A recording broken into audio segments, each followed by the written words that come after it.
We are live. Sanin Vishan Violin Chimion Mayhut Namaskar.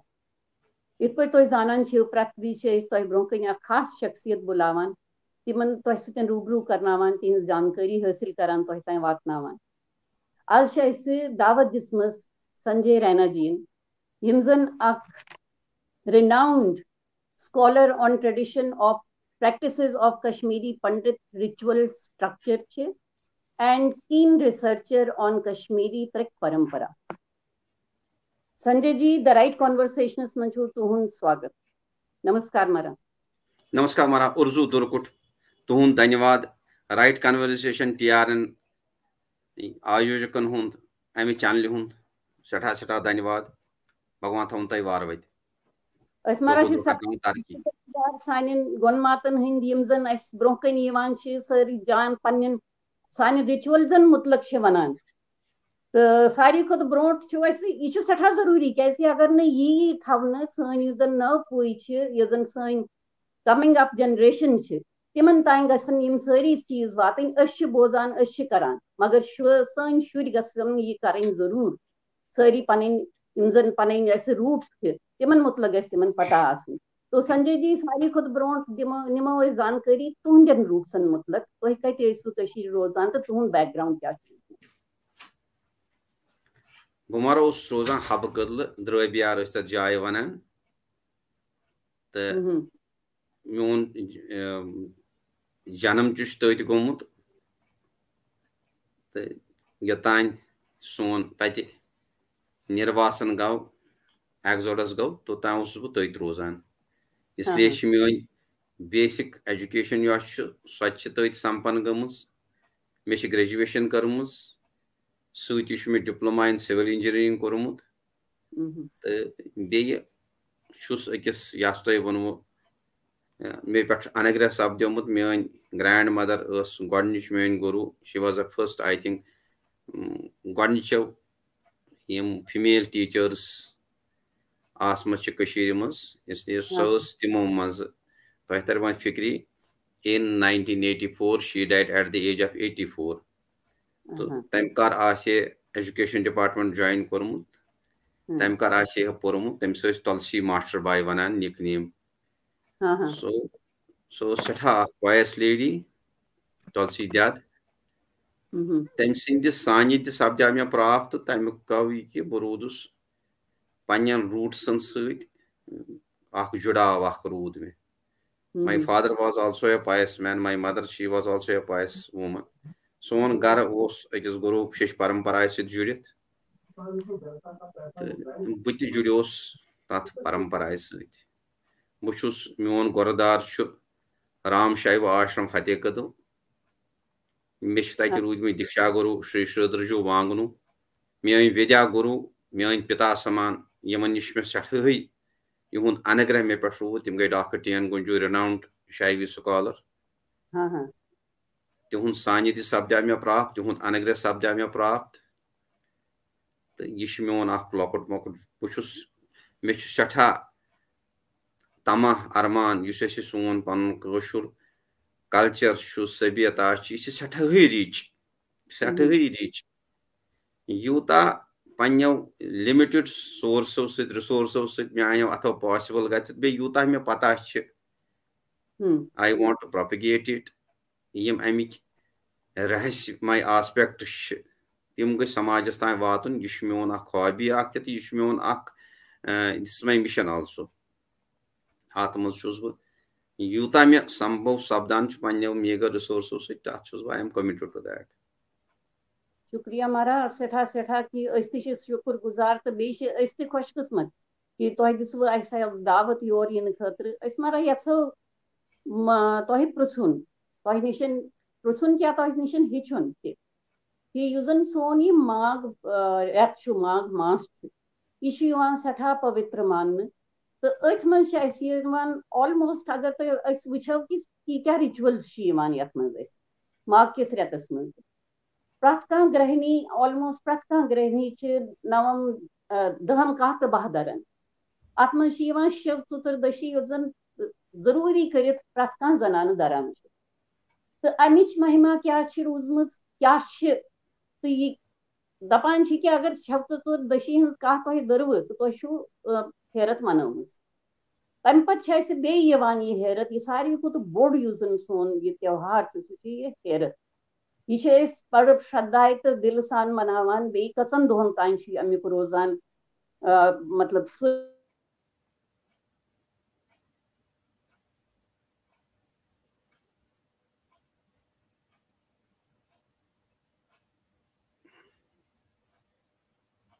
Hello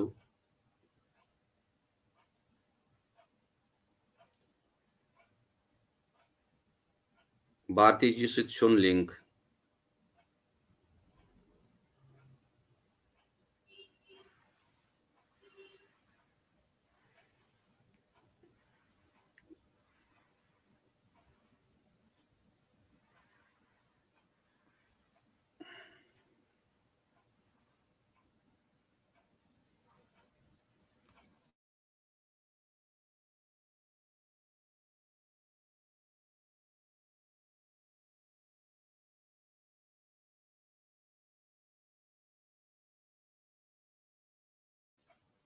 Bharti ji soon link मगर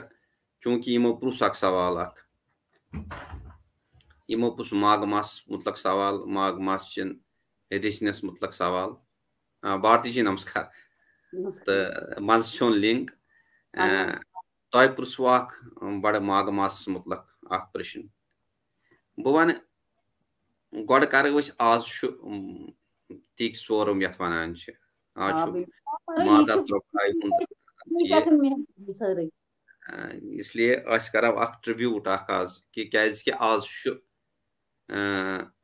आज त्रन बीज अक्षर हूं जन्म गोमुत पंचस्तवी हूं गोडुक शलूक सह दुहुक परिचय दिवान ओम ऐन्द्रसी उशरासन ददते मध्य ललाटम प्रभाम शोक्लीं कांत्यम अनु शनयि मनुष्यन गोरविशीर्षे निवैत्य सर्वता ईशा त्रिपुरा हृदि द्वितीयरवो उष्णांशु सदा चिता छिन्दांसा सा पदे त्रिपुरागम ज्योतिर्मयी वांगमयी यह पंचस्तवी हूं गोडनुक शलूक अत मन त्रन बीज मंत्रन हज कथ ऐम कलीम तो सव दपान यम हसा यम त्रे बीज मंत्र यम हसा तोपरा हिंद बीज मंत्र यमन बीज मंत्रन हूं जन्म हसा आज गोमुत खैर अगर ब्रोट कुन समय आव यमन पे करो कथ यह आध्यात्मिक कथ चूंकि यम मे भारती जी अत वन बट रिचुअल स्ट्रक्चर मे हर्श तो बे मे कह यह गि कह अतिशोक्ति यह गि कह एग्जरेशन सोन रिचुअल स्ट्रक्चर यह वेदों खुद ब्रो यह प्री वैदिक कह चीज तम कह प्रैक्टिस तम चाहे अस वन तम पानस आज पता या ना मगर वन तिथे पे तम संजोवित थवित वन तिथे पे तम ऑब्जर्व करान यथ पे पत्मो सास बदो वरियो पे करान मे बी 1319 ऑनवर्ड्स आज तान काल खंडा गो काल घटा गो अत काल खंडस मज समीकिस लगभग 7-8 वरियन कंटिन्यूटी फुट क्या ये पे पता इतिहास साक्षी कि 1319 पे लगभग मानतो तुम मज कज तान वरी डोगरा रूल त्रित तकलीफ सठा वुचमुत यमिच इतिहास कन किताबन मज सठा जिक्र यह न कि इम्पार्शल हिस्टोरियन चाहे तम तथ मज बस वन कलहन सज राज तरंगनी जून राज सज राज तरंगनी या प्राज भट्ट सज राज तरंगनी या शुक या श्रीवर न अलबत् यम मुस्लिम हिस्टोरियंस तहरीक हसन या सा ये क्या दपान Tahfat al-Ahbab Bahristani Shahi Persian historians timo sandarbh asan alag alag magar timo kormut amik athun pur vakhnai ki ati kya sabbyumut yus go matlab akh lakut instance wan ba ki mutton yus mutton dos yus beth bhumi bulukos pat sari khod bod tirth original tirth su yat itihas srishti hindis sthapna sit judith ye mandar yos tut bavi mandar ki kanyan hund banan ye mandar dudna kaz yos kanyan hund kit pur daise te yem yos ak byak vichar os yusat sanskriti os mathun yasan annihilate os yasan karun timali basa ye dazina timo trovat billions khabar saas boi tunnel lakar anik satra tat khoch lakar mas taaki yem kanya gasan fatini yamik ruins as wikenas bron kanch itari utai fikri asi samaharish kahani che am suit kya gav am suit gav yus asi son ritual structure os yem sani paramparai as at luk chan mission as chunki shu ak bod vishay itihasuk vishay agar isko news kat itihas pat mel kat karna tat khat te kara magar weekend shuma wanun ki osh magar agar na as panyan ritual hu itihasas ni log chan yishi tis katha yelna Amarnath gasun laikhai rood ka Amarnath gav luft yatis wanan che pat kore start ki ya sakor kaim tain gaderian kaim tain melkana sakor you nonna ye osui taiti Amarnath osui os chunki halati asti gumit ki yim pilgrims che yim yatri che tuhun tor gasun yatra gai discontinue because of turmoil time kinat gav luft pat drai beitirat nain ita port yim practices yeman practice and put kinyos karan for example shu watuk baran kaw punyam shu kaw patul banaman ya ita port oju shu tropara bagut yon wor karan ya basant patum karan ya yim osh karan magar yus at patum par marmagi shu yus at pat ak philosophy shu kya chi karan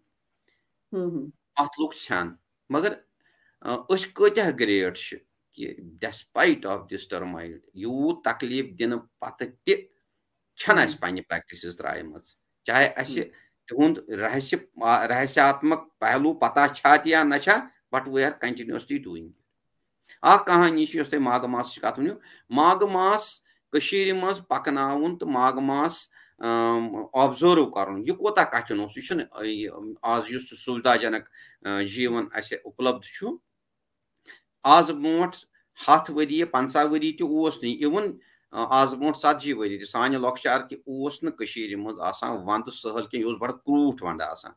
आत मज अस स्नान करान आत मज अस परबत गसान 70 हन दोन आत मज अस गोर त्राई माघ मासस मन शुरा फाक यवान दुमसिन कोशंस त्रक दो Shilta Dashin Trado, Sankat Soram, takes yes, Kumarisham, takes Soram, Basant Ponsam, Kavu Punyam, Muni Mavsia, yes, Bishmu Urtam, Yakshini Twada, shut up Parushes, you want Kaski. Mark to shut up with your mammoth manam. You saw she Kashirin Luch, Ush Shaiva Pradan Lu, Ush Ashu. Shiv sign ultimate reality.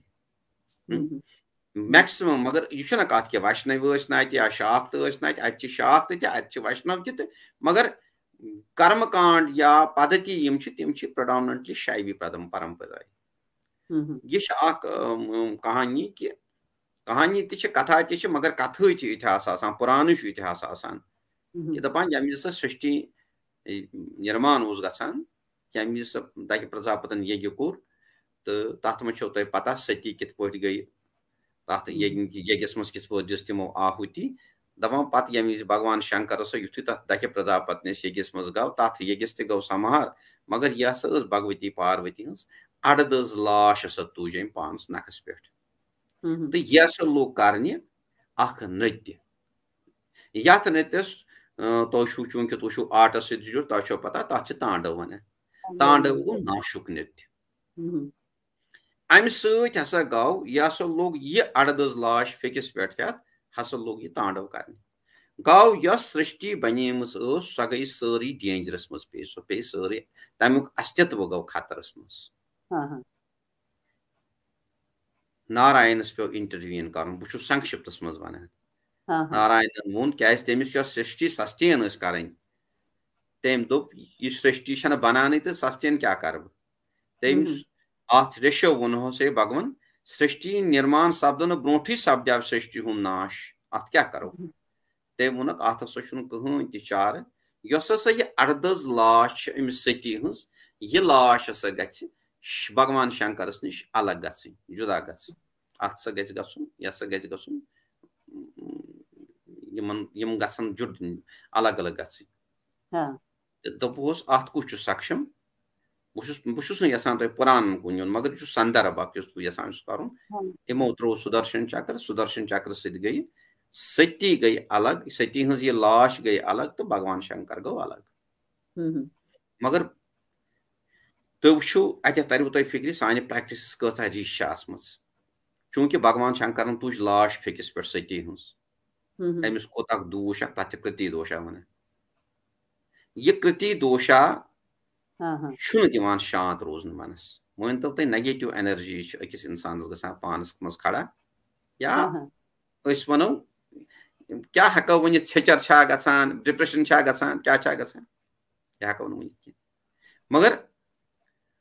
तुम वो यम विज क्या कृति दोषा गालन खतर कर वनस यम विज भगवान थन सारे वार वत यम विज गसान देह यम सह देह त्या कर तमिस कर अग्नि अर्पण पत युथु तमिस दह दित तत तिलोदक कर त्रेश दिवान पत जालान छाय गास लो तथ मंत्र परान तथ तेल दिवान पत वन 3 लट करू तथ अंद प्रक्रम बहुत वन तुम तरव फिक्री मे वो प्रैक्टिस जिंद चाहे पता क्या करान ना करान मगर प्रैक्टिस को हमने मरने नहीं दिया है this is the greatness of Kashmiri pandits अच्छा अत पान इंद्राग्नम वर्णम बहुलम यथा उग्रम वशीदेव नाते विदुंत शिरा तनस्तायता तना सर्वतो महाताशमंतो जरोप गजीम जीवा छस तेल त्रावान पत दहस पानस कुन लमान अम सत क्या गसान अम समिस मृत देहस पन टोट यमिस श्रान कोर हु कोर यह कोर यह क्राय करने अकिस प्रीतस तमो प्रीत क्रायन हुंद सत कृति दोषा खसान सह समाप्त गसान वो कत सानो पुरान मन शास्त्र मन भगवान शंकरस तह खोत मृत शरीर पन्निस देहस पे पन्निस शरीरस पे थवन टच कर खोत तमिस यह क्या करान see how our practice how much older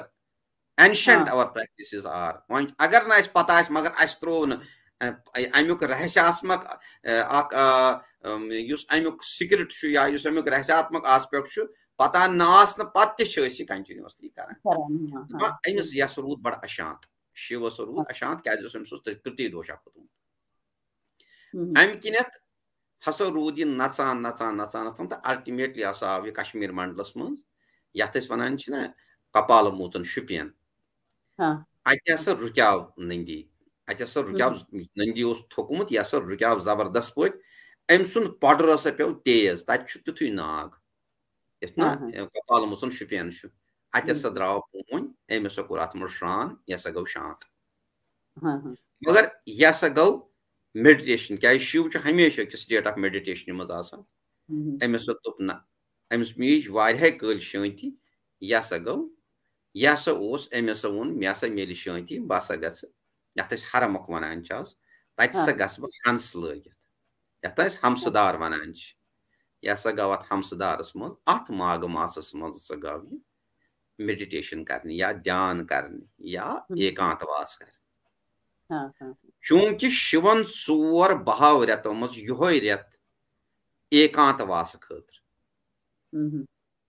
अत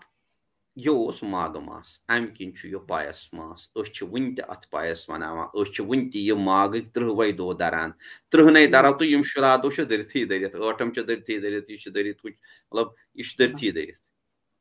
यह उत्तम मास अत वोन अमि माघ मासुक महिमा चूंकि समय अत पे अत गूर सेशन मे वो तुह चूंकि यह कोता तरव तुम वो संकेतन मज फिक्री कि यह कोता उत्तम मास कि स्वयं कोर शिवन पन्ने शांति हंद खतर योह मास मेडिटेशन खतर चूज योह कोर अमुक चयन कोर तो कथा वन यम यह अत माघ मास रेशन कथा वन माघ मास महिमा वन अत काव त बूश बिहित यमिस ना काक बूशंडी वन यह काव त बिहित यह काव त बोजान अमि सत म्यूल अमिस अमृत वार तवे वन कावस योतान सोस ददर तोतान मरान अमिस अमृत चोमुत अत यह आव वापस तवे वनान कलकत काव पुनिम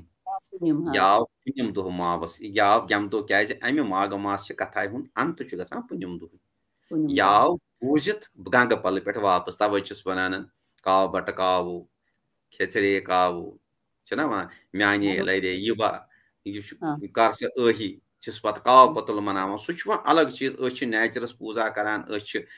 जानवरन पूजा करान अ रिच कल्चरल हेरिटेज अ खबर कर वक्त पे पता ओसमुत कि चर तर तूरत काव तूरत यश तूरत तिमन पूजा कर पता खबर कत पे कि हून तूरत अम हून मिट दी पता खबर कर कावस तु पत त्रावन यह बेसिकली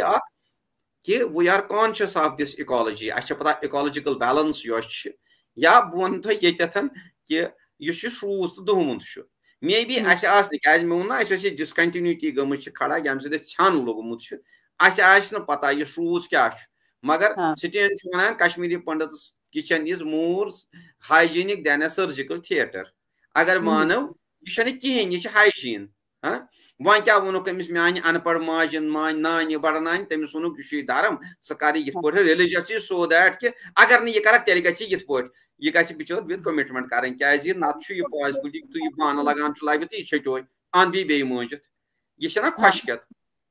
मगर अमिस थविक तिम खड़ा कर राइडर्स कि अगर न कर तेल मिली नाकार फल अल्टीमेटली अगर अमकिस आगरस पे गो प्रैक्टिस आगरस पे गो सारे साइंटिफिक सुपर साइंटिफिक हाइजीनिक चाहे उपवास करान या बाकी चीज करान यह कह तुथ चीजा अनसाइंटिफिक या गाव ये मगर ये कत कि यह काव सा आव अत पे गंग बल पे पे प्रसाद ओन यह गोस सान नव लर पे गोस थवान काव पतुल बनावान काव पतुल गो काव सज मूर्ति बनावान तथ पूजा करान पे तथ पे बत अर्पण करान दाल अर्पण करान क्या अमृतवस प्राप्त सपद्योमुत इथे पे माघस मज करो माघ मास की कत माघस मज दपान युथु पार्वती यम पुत्र जाय महागणेश तो बे कुमार जी यम वरदान दिन विद्याय हुंद स्वास्थ्य सिद्धम स्वास्थ्य सिद्धम या यथ गायत्री वनो या मूल विद्या हुंद आरंभ सह कोर गौरी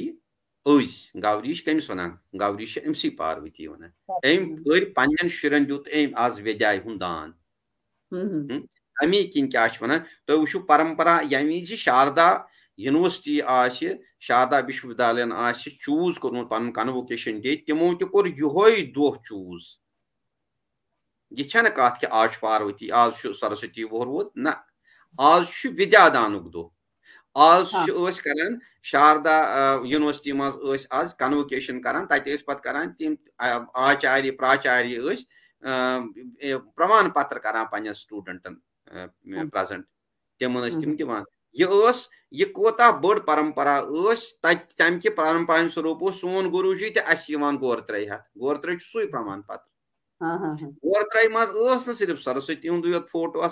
गौर त्रे मज अगर तुम भारती जी यह पता तुम आवा वुचमुत यह पुरान असली एंशंट गौर त्रे ऑरिजिनस यह रात रंग दोय ऊत्र यह रंग दोय गई रंग चूज कर नेचुरल कलर्स तम पे बनाने इकोलॉजी हज तस्वीर तथ मज काव तून ब्रोर तर तत मज भगत सरस्वती गो यह परिपूर्ण जगत अमुक विस्तार कित पे गो तो यह सा जानन यू हैव टू अकिस इंसानस अकिस बच्चस ऐ सोरे संसार जान ब्रह्मांडस मज कित इकोलॉजिकल बैलेंस गसान अस गुरुजी तम पे या आज यह त्रपराय हुंद त्रपरा गई सो भगवती त्रपरा भगवती त्रन पूरन करान सान त्रकामनाय भूत भविष्य वर्तमान करान पूरक गो ये लूक परलूक तो परलूक मोक्ष यम सारी लूकन पूर करान अम त्रपरा वन त्रपरा यमि दुर्वासा मुनीश्वर भगवान कृष्ण सुन गुरु तम कोर ज्ञान प्राप्त ये कश्मीर शैव दर्शन आज वनान यह एक्चुअली कश्मीर शैव दर्शन यह त्रिकमत शिव सिद्धांत यह लगभग मानतो तुम 70-90 वरी गमित अंग्रेज वेदवान युथु आय तो यमो दित नाव कश्मीर शैव दर्शन यह त्रिकमत अत मन स्कूल त्रंबक स्कूल वनान अम दुर्वासा मुनीश्वरन कोर स्वयं शिव तो पार्वती निश आगम शास्त्र वनान ग्रहण सा यह अमि त्रिकमतुक ज्ञान यम त्रिकमत अन्यायी बने यह पानस मज बोड़ व्यस्तार अत पे करो कुछ वि कत मगर सोचिस पे वन बह यम अमि त्रिकमत अन्यायी बने तम गई तिज यष्टि त्रपरा तम अमि त्रिक सिद्धांत अपनावन वल पर्रावन वल समझावन वल त्रुक वन वुकन तर तुम फिक्र तुम याद अगर कह चालाक तमिस क्या वन यह बड़ त्रुक या लल वोनमुत आचार हाज निहुन गोयोम कनन नदर तो हेयो मा ती बूज त्रुक्यो तो तम चल वन मतलब नदुर विच इज नॉट ड्यूरेबल न दुर ये दुर नहीं है दिस इज नॉट ड्यूरेबल यम सा कट वेदवान आय मज यमुक तजकिर तमिज लल दित लास्टस पे वुचमुत सू तूफानुक दौर आचार हाज निहुन गोयोम कनन क्या आचार नदर तम दर तम खराब तम क्वालिटी वाइज ठीक मान ती बूज त्रुक्यो गो यम त्रिक मार्ग लूक बड़ इंटेलिजेंट तम चल वन तमो दोप no we hardly need it अस जरूरत अमिस त्रपराय हुंद प्रादुर्भाव गोमुत 4 तो 5 रात्रि मज अमि चूंकि सोन पद्धति सोन कर्मकांड वन बानो उद्यत अत बानो सोन फाकुन श्री उदी पे श्री उदयस तान गो आज श्री खोत यस बेस सूर्योदयस तान यस तह एक्टिविटी गई सो प्रणसी दोहस मज त्रा मानान टिक सोरम करान क्या यह हसा गो नौ सीढ़ी खसन ब्रोट हसा गो अमिस प्रादुर्भाव इसलिए हसा करो अमिस भगवती हुंद वो रोद मनावान त्रपराय हुंदन त्रपरा वनमो मे तुम अच्छा अत मज वनो तुम आध्यात्मिक कथ कि विद्या दानिश कथ ये ना मे वो हुत वो तम क्या दपान यह वागेश्वरी तस त्रिपुरा वागेश्वरी त्रिपुरा सरस्वती गो अगर मानो वागेश्वरी हुंद जन्म दो आज क्या अमी दो युम सृष्टि हिंद बीज आम कलीम तो साव यह उत्पत्ति गम पंचस देवी गोनिक शलोकस मज उदृत मे गोथी पोर इंद्रस ये शरासन मध्यलराटम प्रभा दपान सा अमि दो कह त मंत्र पर पत करस यमन बीज मंत्रन हुंद लागस पत्किन देहे सौभाग्यम आरोग्यम देहि मे परम सुखम रूपम देहे जयम देहे यशो देहे दिशो जी आम कलीम साव कुन तम मंत्रस पत्किन यम 3 बीज मंत्र प्रणवास पद लागे तमिस सो मनोकामना सद गसान गो आव गौरत्राय आय त्रपराय हिंद तिक सोरम आय तो बसंत पंचमी आय अड़ मानान कि चूंकि वागेश्वरी हुंद जन्म हसा गो 4 तो 5 रात कुन इसलिए हसा पगह मनावन यह दो परंपरा कुन कुन खेत्रस मन खर अशर बट तथ लर बसंत पंचम तिथ पे माना ये रेस्ट ऑफ इंडिया माना तिहद क्यों बसंत अमी दो पन कैलेंडर पन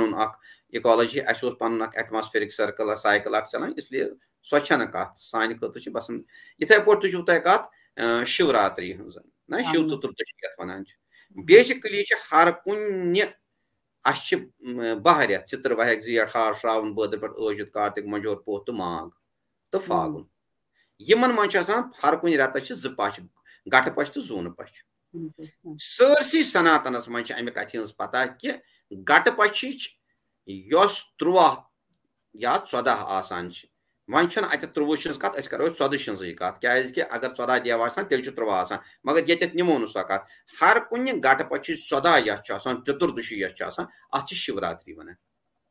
हर कुछ इरस्पेक्टिव ऑफ कि यह कम रत अत मन माइथोलॉजी तो साइंटिफिक सीक्रेट वन अम दह शिव शक्ति हूँ कैलाशस पे नृत्य गसान सह कत फॉर्मस मन सह करो कुन विज कत क्या समझ कम हेको सारे इशूजन पे कत कर वन 12 शिवरात्रि यमन 12 शिवरात्रि मन महाशिवरात्रि मान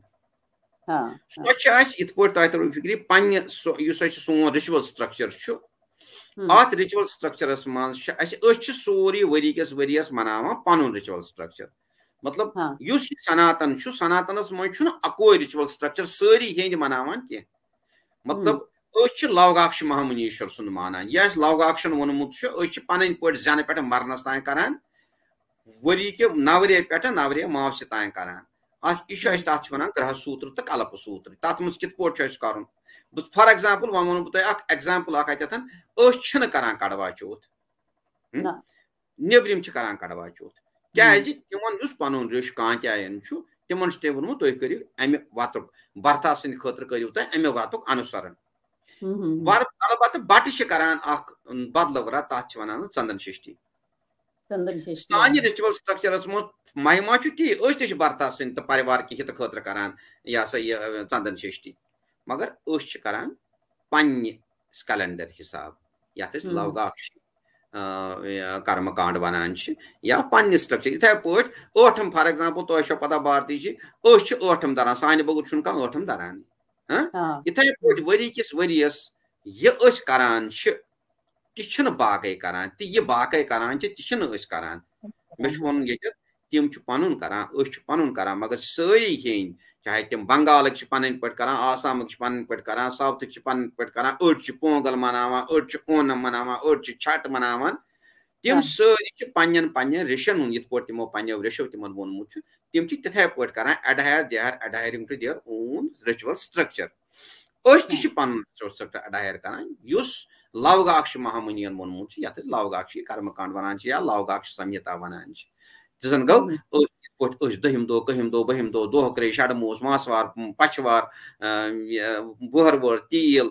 दान प्रतिष्ठा ये करान ये बाक़ी हिंद करान मगर तिम सनातन हिस्से सनातन हिस्से सनातन वनान अनेकता में एकता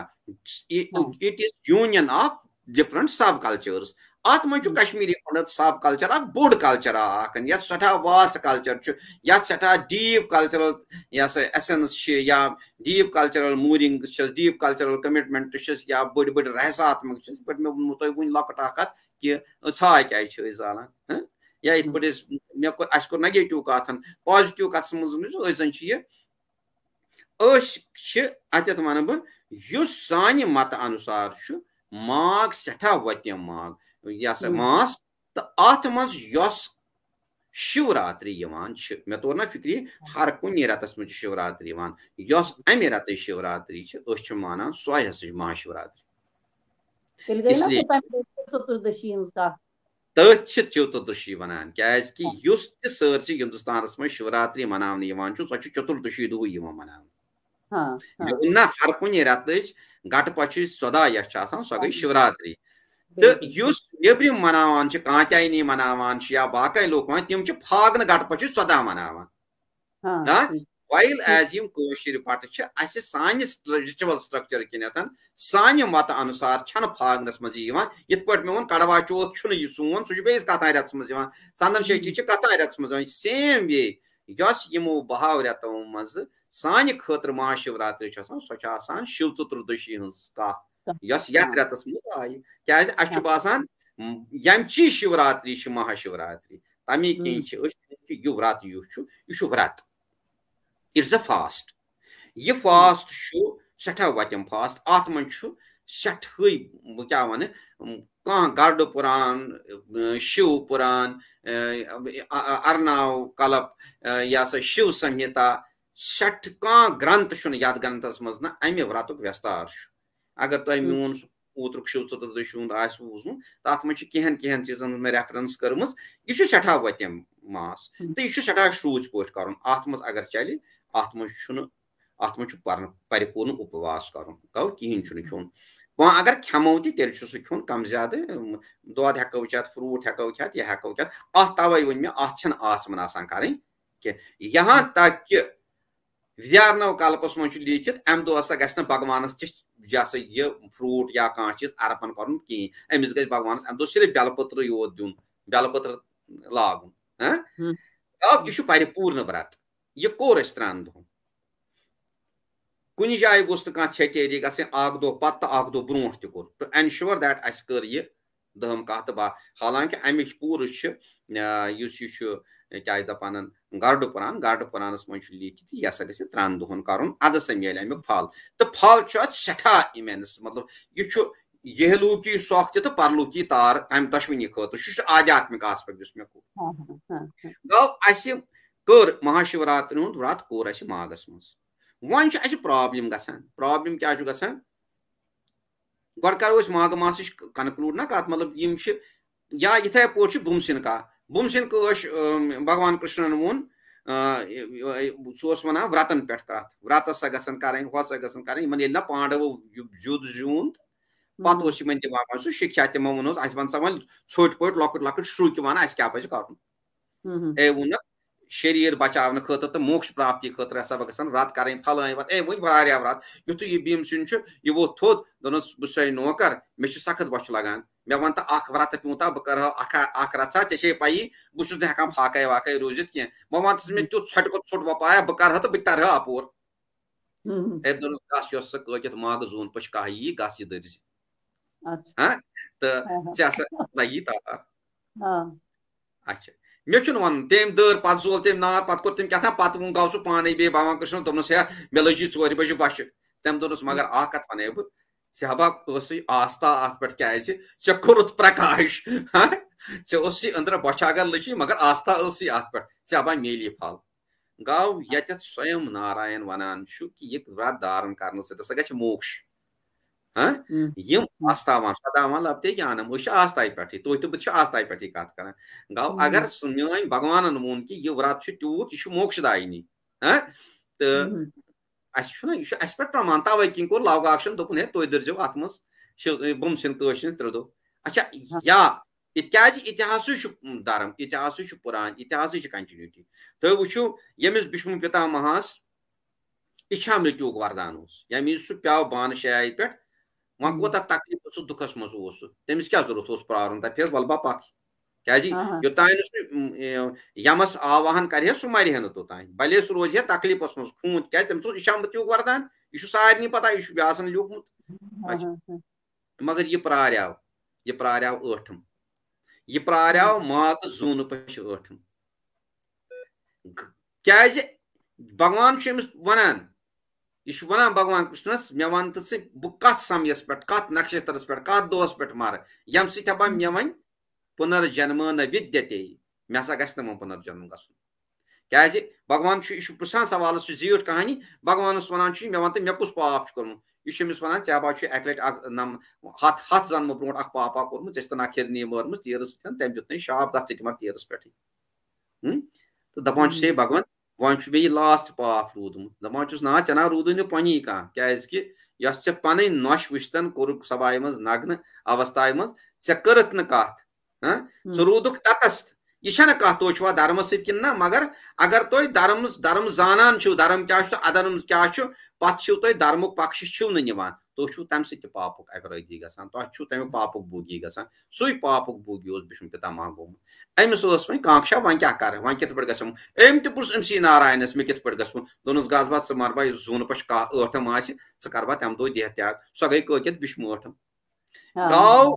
अत माघ मासस कित पे स्वयं नारायणन भगवान शंकरन मोहर त्रम तम किन बट यह कंटिन्यूटी मज वुकन तम खुशी अमे कत वो सठे खुशी आनंद कि वन मान माज बेन दरान वन मान बय दरान वन जवान दरान यह हसा माघ मास अत मज पाठ करान पूजा करान कि अत मज फल माघ मास मज कि जल स्रोत सारी पावन गसान साइंटिफिकली यूत टेम्परेचर कम गूत सोर्सेज ऑफ वाटर गसान प्यूरिफाई दपान अत मज श्रान कर कुन जल स्रोतस मज कुन गंगाय मज इवन अगर तुम पन्ने गर तू श्रान तवे बट माघस मज श्रान कर माघ श्रान वन अमिस मिलान गंगा श्रान फल तो यह पावन रेत वन अत कत वन कि बहुत वन माघ मासस पे यह सठा बोड़ सेशन कर मगर माघ अंडरस्टैंड कर कि यह रिलीजियस सैंक्शन यह स्वयं भगवान वोनमुत कि यह हसा तो बेम अत मज सपदेमुत इंसिडेंट्स बिशम सुन गाव भीम सुन गाव भगवान शंकर सुन गाव अम किन करान तो मकलो शिवरात्रि महाशिवरात्रि पर्व कर वन हेरत करान यम शास्त्र बह कर तो अगर समय ब्रो कुन मिले करो हेरत पे एक्सक्लूसिवली कत यम शास्त्र तथ मज कुन जाय यथ बड़िस दोस हेरत कुन जाय त नाव शिवरात्रि हेरत नाव हररात्रि हेरत नाव भैरव याग चाहे सह धर्म चिंतामणि चाहे सह हरिहरवासर विनोद चाहे सह वामकेश्वर तंत्र चाहे सह सचेतन तंत्र चाहे सह कोलारनव तंत्र या शिवरात्रि निरुपम यम ना किताब रेफरेंस रेफरेंस ये वोनमुत तुम कित करो यह व्रत तथ मज अकिस जाय अथ व्रतस लिखित शिवरात्रि अथ लिखित हररात्रि हर गो भगवान शंकर यह हसा हर सज रात्रि नंबर 1 नंबर 2 यह 14 दह मनाव यह 23 दह मनाव ये कि शिवरात्रि यह सह 14 दह मनाव गोमुत क्या अच्छा यह व्रत यह फेस्टिवल तो वुचान तो पान तुम करान यह शिग अत जुड़ित तुम वो हेरत क्या हेरत बोग हेरत हेरस खर्च हेरत हेरस कांद हेरत हेरस खराव हेरत हुर ओगदो हेरत हुर ٲठम हेरत गाड़ का हेरत वागर बा हेरत डून मावस हेरत वटुक बरुन हेरत वटुक परमूजुन हेरत सलाम हेरत हार गिंदनी छन शिव चतुर्दशी व्रत कह it's a complete festival in it self यह कंप्लीट 15 दोहन फेस्टिवल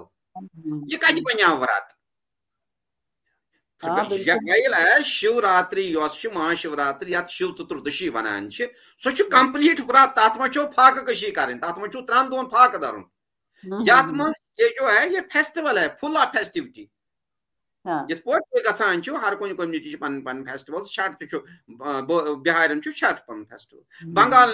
दुर्गा पूजा तम करान सरसी समाज मज हिंदू समाज संस्कृति सनातन संस्कृति मज वो तुम बंगाली योत यम सामिश पूजा करान तम दुर्गा सुन अर्पण करान गाड़ अर्पण करान बेमन नवरात्र मज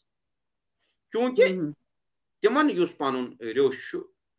सह रोश तम यी वोनमुत कर खतर तुम कुछ फेस्टिवल इथे पे तीज तो बोड़ त्योहार बटन सह हेरत तो यह हेरत फाक कह इट्स नॉट अ फास्ट यह व्रत यह फेस्टिवल अत मज विद्यार्णव तंत्रस मज तो कोलारनव तंत्रस मज तो स्वच्छंद तंत्रस मज साफ लिखित यमि सा तुह वटकस पूजा करो तो पत करो भैरव आहुति तम पत हसा शीश अत बचे गो खुद शीश नवीद बचे ना अगर सा तुह सह ग्रहण करो न तेल हसा गो नरकस गाव मे यह कत वन तुम समझो बात जी हुत लिखित भगवान शंकरस तन सा गि फल अर्पण कर पानस खनिश कत यथ मज लिखित तुम तो पूजा करो अगर न अत यह बच अगर न पे याड भरत शुरन बोतन सत मिलनवित मेतन सलूक अत मज क्या दपान हरिहरवासर विनोदस मज अगर न सह खेयो तेल हसा सपद मुक्षी तेल हसा बे पुनर्जन्मानी निवि तुम पे साइकिलस मज गाव यम कत 2 डिफरेंट थिंग्स ये कित पे हेकान यम चीज कुन ये शास्त्र वनान हो कत तो यह कत बे यह 14 दह मनावन यह 23 दुई इसलिए तुह क्या बूजमुत पत काल पे हेर 13 या हेर 12 वो गो क्या मना अत पन विधान चूंकि आज बह कर तुम रिक्वेस्ट अगर ब्रो कुन समय यी करो सिर्फ एक्सक्लूसिव हेर पे कत तुम वो वो तुम तुम मे बेन बो तुम बोई तो यथ वारकार भगवान थो दक बजर यथ गरस मज तुम गो तत तम दुम मना मगर तुम मालि बनान कालची अम सह लड़ाई ग तुम पाई प्राउड वन प्राउडली हे अना पगह तुम काल यह लड़ाई विषय क्या अत शास्त्री संक्शन अस मज गोत्र परंपरा बहुस अड़ मदगुले अड़ पाल बारदाज अड़ यह सा यह दत्तात्रेय अड़ क्या बदल बदल लवगाक्षी अत मज कह गोत्र यम पूर्व बागीना गो तुह करो एग्जाम्पल कर बह कोट भगवान कृष्ण आव रज 12 बज अत गई 2 मत रेशन तम वन यम विज प्रॉब्लम एरिया यम विज दिवकी बिचर प्रसवस गन तो कंसन तूफान अंद खड़ा कोर्मुत प्रसव गोस गन बड़ आनंदस मज अत भगवती जेव क्या सन परमिष्टीन गुरु भगवान वोनमुत भगवान शंकर भगवान कृष्ण सन्दस जनस पट श्लोक चिदानंदाबोधे उते परा काम लहरी प्रसूते भावोगुम दत्ते हर्त मातृपा प्रयाता देविकम निजरत जन्म पात मनुष्य महाशक्ति सैषा जगत जयतात कृष्णोपा स्वामी राम जी यम फतेह कदल शैवाचार्य यमो शैव मज नवस्तर जिंद कोर तमो यह व्रत दोरमुत 12 बज रोज दोपुक हसा वन जाव कृष्ण महाशक्ति सैषा जगत जयतात कृष्ण वपशा महाशक्ति गो जगतम्बाय हसो अवतार कृष्ण सिंद नाव गो तो दोपन यमन शेशन पन्न स्वामी लक्ष्मण जून गुरु महाराज महताब स्वामी महताब काक जी तम यमन शश दोपुक महताब काक आंस वन क्या पल व्रत मोकल गो कह लूक मे कर साइड एग्जाम्पल कह लूक वन डिफिकल्ट पीरियड वपवास पूजा पाठ तथ दमस तान कर तान प्रसव गो श्री कृष्ण जाव तो यह वोत नंद गोरुन गर ओतान ओड लूक क्या ओड लूक श्री कृष्ण सद जन पत व्रत कर अत कंट्रोवर्सी गम रेश यम वन नसा वन अत ओचत कहें यह व्रत कर क्या व्रत यम विज कर तम विज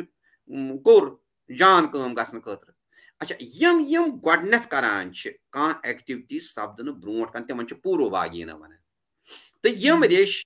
यह काम गच्छित करान तम उत्तर बागीना वन यह हर कुन तो वो यम विज शिवरात्रि पे कत करो शिवरात्रि क्या अम दो क्या मनावान अम विज अड़ करान तम यम ज्योतिर्लिंग यम विज तमुक प्रादुर्भाव गो तमो लोज व्रत कर तमो लोज पूजा कर अड़ तम यम ज्योतिर्लिंग शांत गो तम दपान नसा वह करो तम गई उत्तर बागीना यह लड़ाई मगर अत शास्त्र बाज़ाब्त शिवरात्रि निर्णय किताब तथ मज लिखित कमन पज काल कर कमन पज पगह कर यह सॉर्ट आउट वो परस यह विषय गोमुत अत मज 9 नफर मज विद्युत मंडल बनोमुत सह अलग विषय मगर मे कत जरूरी वन क्योंकि समय कम यह वटुक बरान यह वटुक बरान योतान न वीद तन यह तंत्र तंत्र तो वीद अलग तंत्रुक मतलब गो न जहन त तांत्रिक यह वन यंतर मंत्र तंत्र यह गो न तंत्र गो न तंत्र सह इतिहास तंत्र सह लिटरेचर युस वीदन सत लर लोर पोकमुत युस पार्ट ऑफ वीद तो यमन तंत्रन मज यमन तंत्रन तो वीदन हंद ब्रो पे प्रैक्टिस करान यह मनावान प्रकृति हुंद यम विज यह सोरे संसार जन्मस आव यम विज शिवस क्या वन अल्टिमेट रियलिटी सह शिव यम विज स कल्प किस विरामस पे गो यम विज जगत अंत गसन सह शिवसी मज लाई गसान पत ये वापस आसान नेरुन सह शिव वापस नेरान जगत किस रूपस में ये प्रकाश तो विमर्श वन खैर यह करो ब्रो कुन कत ये क्या शिवरात्रि पे कत कर पॉट यमि शिवस सृष्टि हूँ रचना करें तथ दोस वोरोद मनवित हर रात्रि हेरत मनावान यह 13 यह सपद अत कड़ो वाश ब्रोट कुन मगर अमि दोस दोन शक्तियन हूँ भगवती कोर्मुत जन्म यथ वन देवी पुत्र वटकनाथाय देवी पुत्र रमननाथाय युस वटुक बरान यम भगवान शिव तो पार्वती छन यह देवी हुंद पुत्र वटुक तो देवी हुंद पुत्र रमन यम ऋष अख सेना खड़ा कर यह संदर्भ क्या तथ लगे कंप्लीट प्रोग्राम यम वि तुह वनो हैरत क्या इन वलिस वक्त मज अगर समय आव तो बह यस कि ये पे कत बात ग वटुक क्या करान अमिस भगवती अख सिचुएशन गई ज्योतिर्लिंगा गो खड़ा युस भगवती सक्षम तम हेक पर्जनवित यह शिव खर कहानी बड़ तो तमिस पे कर कम्बैट करने खतर पे तमिस पुत्र इच्छा पुत्र खड़ा कर यमिस वटुक पे नाव यमिस पूजा करान बनान वन इत पे आम फाम वन अम दो शिव तो पार्वती लगन नम शिव तो पार्वती यह देवी हुंद पुत्र वटुक वटकनाथ ब्या यमिस रामगुड़ वन सह देवी हुंद पुत्र रामगुड़ यमन पूजा करान क्या यमो कर अकिस सिचुएशन मज योगिनी सृष्टि रक्षा भगवती दित इन वरदान यह सबा अमि 23 दो तुहज पूजा कर तम सन शुरन बचन सबा कर रख्या यह वजह सारी वटुक बरान अगर बो ज अलग अलग मकान बनावान दशवे वटुक बरान नत बायन दोन बड़ सारी पर्व यकजा मनावन मगर अगर यह वटक योत सह चीज अगर मकान मे बनो मेन बो बनो बह बर सह बर क्या अत भगवती वरदान दितमुत सबा वटकस पूजा कर तम सन संतति कर बह रख्या बे अम दो करान सनि पतलस पूजा सनि पतुर यह पे करो कत यह वन तो यह शिव पार्वती बगैर हाँ मगर शिव हे पार्वती बगैर छन शिवस पूजा कर मगर अम दो स्पेसिफिक कहानी गम ज्योतिर्लिंगुक निर्माण गोमुत हाँ तो अमिस 5 दुहन पूजा कर पे विसर्जन करान त्रावान तुम वो बह कर संकेतन मज कत कर यम सनि पतुल युस यम हड़प्पा तो मंजोडरास मज एक्सकवेशन कर तत द्राय यम सनि पतुल गव यस यह सभ्यता यमिक हिस्से यम कल्चर यम सब कल्चर यह लगभग तोतान सिंधस तान सभ्यता तम प्रैक्टिस कर तमो विसर्जन कोर्मुत अत द्राय तम सनि पतुल आज अमिक किन वन प्रैक्टिस यह हसा प्री वैदिक या अनादि काल पे करान गव यम प्रैक्टिस करान यम व्यवहारस मज प्रक्सरस मज यम करान कान यमन कोत्या डीप रूटेड यम कोत्या एंशंट यम कोत्या परातन यम कोत्या रहस्यात्मक आज वन साइंस दपान कि मून हसा गस रात कर दारन क्या अम वोकल कॉर्डस रेस्ट मिलान बे शांति गसान वत थोमुत यस मावस ना ऊतर तथ छप दप मावस वन तम दो कथ कर सो तुम आज ब्रोट सास बद वरी कोता बट एडवांसड अम क्या आयाम चरिमत अम कित पे व्यवहारस मज तम कथ अनम साइंटिफिक सुपर साइंटिफिक इसलिए युस यह शिवरात्रि सो माघस मज सो गई चतुर्दशी युस करो हर रात्रि सो फागन गटपश 23 दह तम दह वटकस पूजा कर तम दह फाक दरान तम दह सुई फाक थवान यमिस पूजा शामन कर बाकी खोन चोन ऐश कर पे तमिस तोनमुत बाया ये तुम पूजा कर अम पे जरूरी खोन so these are 2 different things हु फेस्टिवल यह व्रत अत मन वो गोमुत यमि पे यमो मल हेत सिख रूलन तो डोगरा रूलन यमन दोमे दह कांटानी मार्ग किन फागनस मज मनावान फागन गटपच दह शिव चतुर्दशी अस काल हेरत हाँ तुम तरह ये फिक्र छोट पे पगह सलाम सलाम दह छुट्टी यम दह हेरत तम दह छुट्टी क्या महाराजस तो इत्यादि लुकन पगह बोड़ दह अस ना काल सान दह मा छुट्टी सान सलाम दह छुट्टी क्या पगह फाक शिवरात्रि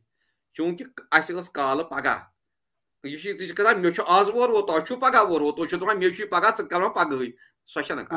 मे अलग चीज मे पन वो तथ अलग सैन तुम पन वो ये करान सेलिब्रेटिंग शिवरात्रि चूंकि महाराज अत डेट पैटर्न यह गो Shivratri Shivratri Shivratri Shivratri it is actually हर रात्रि तुम वो तो मे तुम वन शिवरात्रि खर्च सा दिमे शिवरात्रि बोग सा दिमे शिवरात्रि डून तुम हेरत हेरत हेरत मे गंजर हर रात्रि इज एंटायरली डिफरेंट तो यह अत मज मतलब हेरस तो शिवरात्रि में क्या फर्स्ट क्लास वो इत व्यसनवित कि यमिस कहीं पता तमिस लज सारी पता आज तुम सठा सठा शुक्रिया महाराज यह गई बिल्कुल ही कम कत यह गई बिल्कुल ही कम कत सिर्फ हेरत मुतलक मगर यह सठा जरूरी क्या हेरत वन यन वाजन प्रथ कंस लगे पता कि हेरत मतलब क्या हेरत कम खतर मनावान तो हेरत क्या शिवरात्रि मनाव एक्चुअली शिव चतुर्दशी हज कह तम दह मनाव शिवरात्रि वन हेरत मनावी तुंद महाराज सठा सठा शुक्रिया तुह सत तुंद लिजेंड